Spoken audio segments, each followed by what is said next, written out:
Hi friends, ನೋಡಿ ಇದು classic rare wheel ಹಬ್ಬೋಗ್ಬಿಟ್ಟಿದೆ. Bearing ನೋಡಿ ಈ ಥರ ಫ್ರೀಯಾಗಿ ಹೋಗ್ಬಾರ್ದು. ನೋಡ್ಕೊಳ್ಳಿ, ಸುಮ್ಮನೆ ಹಿಂಗೆ ನೋಡಿದ ತಕ್ಷಣ ನೋಡಿ ಎಷ್ಟು ಫ್ರೀ ಆಗಬೇಕು. ಈ ಥರ ಹೋಗ್ಬಾರ್ದು. ಈ ಥರ ಹೋಗಿದ್ರೆ ಹಬ್ಬೋಗ್ಬಿಟ್ಟಿದೆ ಅಂತ ಅರ್ಥ. ನೋಡಿ ನೋಡಿ ಈ ಥರ ಹೊಡೆದ್ರೆ ಇಷ್ಟು ಫ್ರೀಯಾಗಿ ಹೊಡೆದ್ರೆ ಬರಬಾರ್ದು. ಈಗ ಹೋಗ್ಬಿಟ್ಟಿದೆ. ಇವಾಗ ಫಸ್ಟ್ ಟೈಮ್ ಇದು ಹೋಗಿರೋದು. ಇದಕ್ಕೇನೋ ಅಡ್ಜಸ್ಟ್ಮೆಂಟು ಸಿಂಪೀಸ್ ಕೊಟ್ಟು ಅಡ್ಜಸ್ಟ್ ಮಾಡಿ ಹಾಕ್ತೀವಿ. ನೋಡಿ ಈ ಥರ ಸಿಂಪೀಸ್ ಕೊಡಬೇಕು.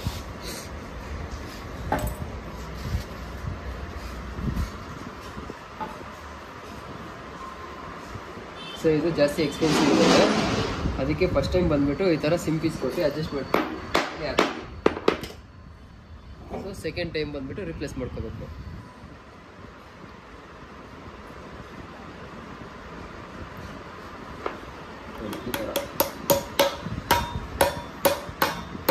ನೋಡಿ ಈ ಥರ ಟೈಟಾಗಿ ಹೋಗ್ಬೇಕು.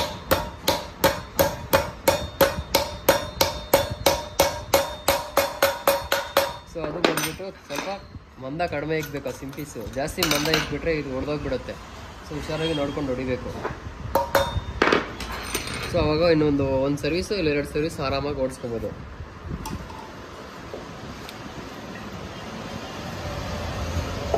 ಆಮೇಲೆ ನೋಡಿ ಇದು ಆಪಾಕ್ಸೆಲ್ಲೂ ಗ್ರೀಸ್ ಹಾಕ್ಬಿಟ್ಟು ನೀಟಾಗಿ ಗ್ರೀಸ್ ತುಂಬಿಸ್ಬಿಟ್ಟು ಹಾಕ್ಬೇಕು. ಇಲ್ಲಾಂದರೆ ಈ ಪ್ಲಾಸ್ಟಿಕ್ ಸೌಂಡ್ ಬರುತ್ತೆ. ನೋಡಿ ಈ ಥರ ಹಾಕ್ಬಿಟ್ಟು ನೀಟಾಗಿ ಒರೆಸ್ಕೊಂಡ್ಬಿಟ್ಟು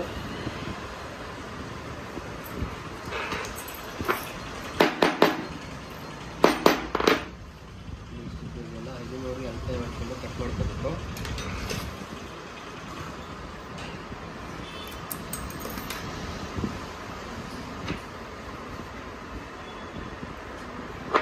ಈ ಥರ ಹೊಡಿವಾಗ ನೋಡಿ ಹುಷಾರಾಗಿ.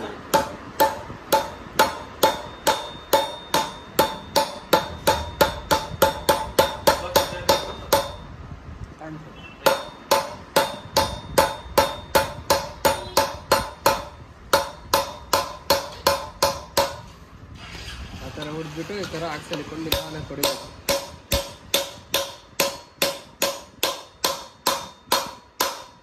ನೋಡಿ ಈ ಥರ ಫುಲ್ ಟೈಟಾಗಿ ಹೋದರೆ ಹಬ್ಬು ಒಂದು 2 ಸರ್ವೀಸ್ ಓಡಿಸ್ಬೋದು. ಆಮೇಲೆ 2 ಸರ್ವೀಸ್ ಇಲ್ಲ 1 ಸರ್ವೀಸ್ ಆದಮೇಲೆ ಮತ್ತೇನಾದರೂ ಲೂಸ್ ಗೀಸ್ ಆಗಿದ್ರೆ ಡೈರೆಕ್ಟ್ ರಿಪ್ಲೇಸ್ ಮಾಡಬೇಕು ಈ ಐಟಮ್. ಸೊ ಈ ಥರ ಏನಾದರೂ ಮೇಜರ್ ಪ್ರಾಬ್ಲಮ್ ಇದ್ದರೆ ನಮ್ಮ ಅಂಡಿ ಬುಲೆಟೆಸ್ನ ವಿಸಿಟ್ ಮಾಡಿ ಮಾಡಿಕೊಡ್ತೀವಿ. Thank you.